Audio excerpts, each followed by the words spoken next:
Alright, and this is the story of my life. We're on video 3 of public speaking practice. Today we're just gonna share my testimony off the dome. See if this public speaking practice has done anything for me so far. I've been making TikTok videos for I don't even know how long. A couple months now. I just started making more long form YouTube videos because I actually enjoy the long form a lot better than the short form, plus that I can cut it into clips and stuff, and I can, two birds with one stone. I was born in a small town called Ortonville, Michigan, just outside of Detroit, Michigan, to 8 siblings, an amazing mother and father, and that's pretty much where I was born. As a kid, around 5 years old, we moved to Grand Rapids, Michigan, and that's pretty much the only place that this story is going to take place in. So, growing up, I was an extremely energetic kid. I talked a lot. I did a lot of probably annoying things. I mean, I was an adult, definitely annoying things. Kids are annoying, it is what it is. I thought I was annoying too, and that developed into a pretty big insecurity on top of a lot of other things. I just thought that people didn't talk good about me. I don't know why my brain made that connection. It started with insecurity about being annoying, and it developed into, people don't like anything about me. People don't like my hair, people don't like how skinny I am, people don't like anything about me, people don't think I'm good about me, or I'm good at anything, and I had absolutely zero proof of any of this, but it's just, going around my head. And so this developed in me a extremely big, insecure life throughout schooling. And so I found comfort in drugs and in a toxic relationship. And so over the next 4 years, a very long time of finding drugs and being miserable, I'm doing drugs, I'm constantly fighting with a relationship that I shouldn't be in, and it's just bad.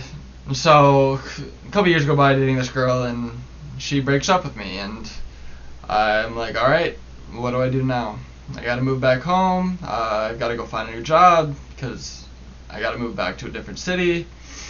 And yeah, so I put my head down. I was like, still getting motivated off of insecurity. I was like, man, I'm too skinny, I gotta go to the gym, I gotta start eating right. And so I started going to the gym for not the best reason, insecurity, and I just got dumped, how it be. But getting into the gym kind of started moving things. I started, listening to books. I was like, okay, growing is fun. I like growth. It doesn't mean that I wasn't good yesterday or I was such a terrible person yesterday, but that means I'm better today. And there's a lot of joy that comes with going into each day knowing that you're better than the person you were yesterday. So I get out of the relationship, going to the gym, reading books. Life is improving a lot. I get into a loving relationship and end up marrying her. And I jumped ahead a little bit. I got into an amazing relationship, everything's good. And then January 4th, 2024, I get into a head-on collision and everything stops.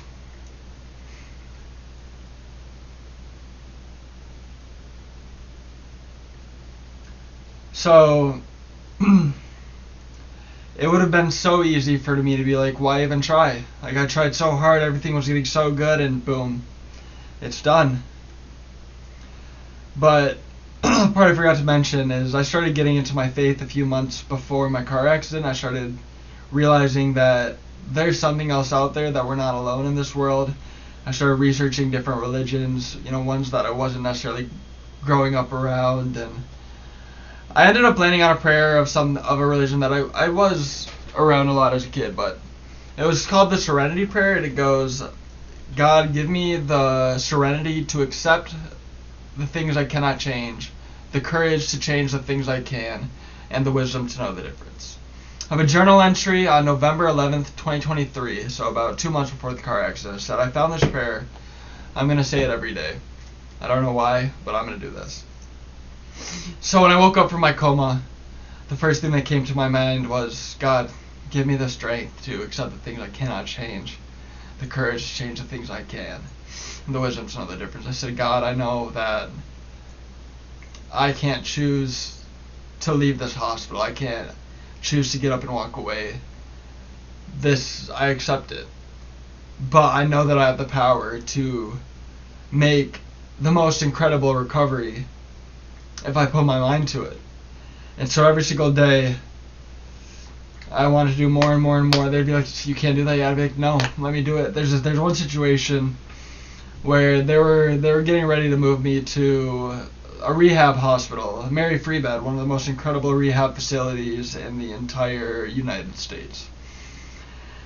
And it was like a 2-week plan, so like I knew about it for a little bit before I actually got there, and I was anxious. I was like, I want to go, and they were like, you're not ready, and I looked them dead in the eye and I said, nobody asked me to try.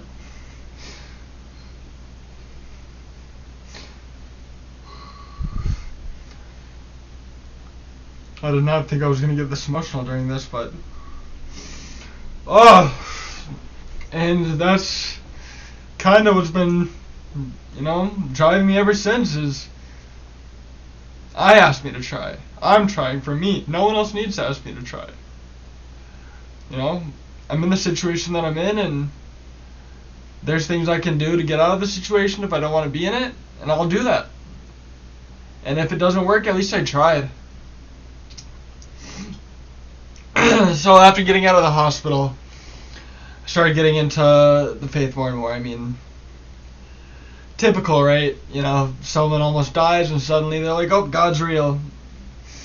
And that's not quite how it was for me. I mean, a couple months before I was already researching, but it really drove it home because, I mean, a head-on collision where both people are going 55 miles an hour. They were in an SUV, I was in a sedan. I should not have survived that crash. I shouldn't. It's unbelievable, and I don't like taking away from medical field, so I won't. They did an absolutely phenomenal job of putting my body back together. But there were things that even they couldn't explain. And so I don't think it takes away anything from them for me to say that God played a giant portion of my recovery too. As well as my family, as well as the doctors, as well as the therapist, as well as every single person who was in and out of that hospital room. I like to say that I don't think I heard a negative word for the first 2 months I was in the hospital. It was just pure positivity. So how can you not be positive when you're just surrounded by positivity? In one of the most dire situations, and you're just surrounded by positivity. How are you supposed to be sad?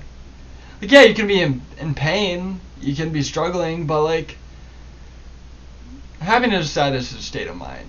It's not like, oh, I'm in pain automatically means I'm sad. So yeah, it was incredible, and now I'm starting a nonprofit called Together Strong Foundation. I started a nonprofit. It is already running. That's supposed to support the families of trauma patients as well as the trauma patient, of course, if they don't have that family. Because I think that my family was an incredible impact on my recovery. I think that the doctors in the medical field saved my life. But I think that the support around me, the mentality, the positivity, my recovery wouldn't have been possible without it.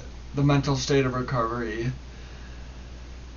can be just as important as the physical part.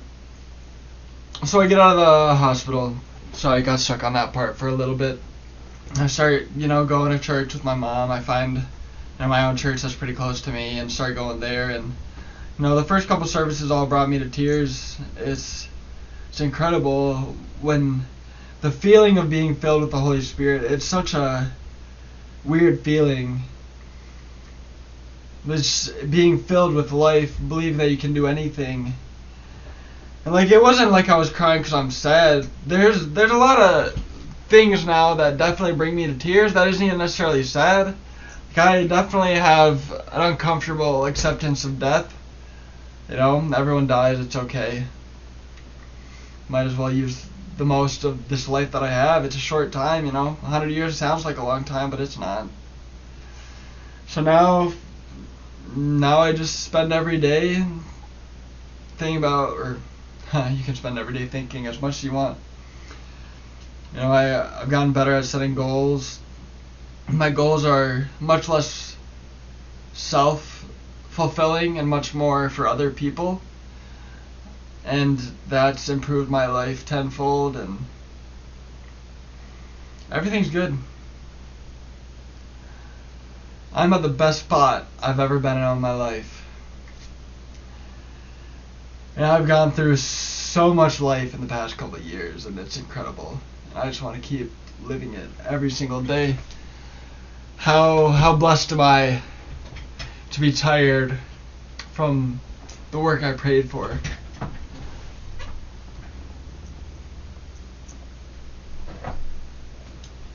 How blessed am I to walk around on two legs? How blessed am I to have original thoughts? How blessed am I to feel feelings? To cry, to feel joy. Because if I didn't recover the way I did, I might not be walking. I might not have another original thought for the rest of my life. That is scarier than any feeling, any situation that you could ever go through in your life.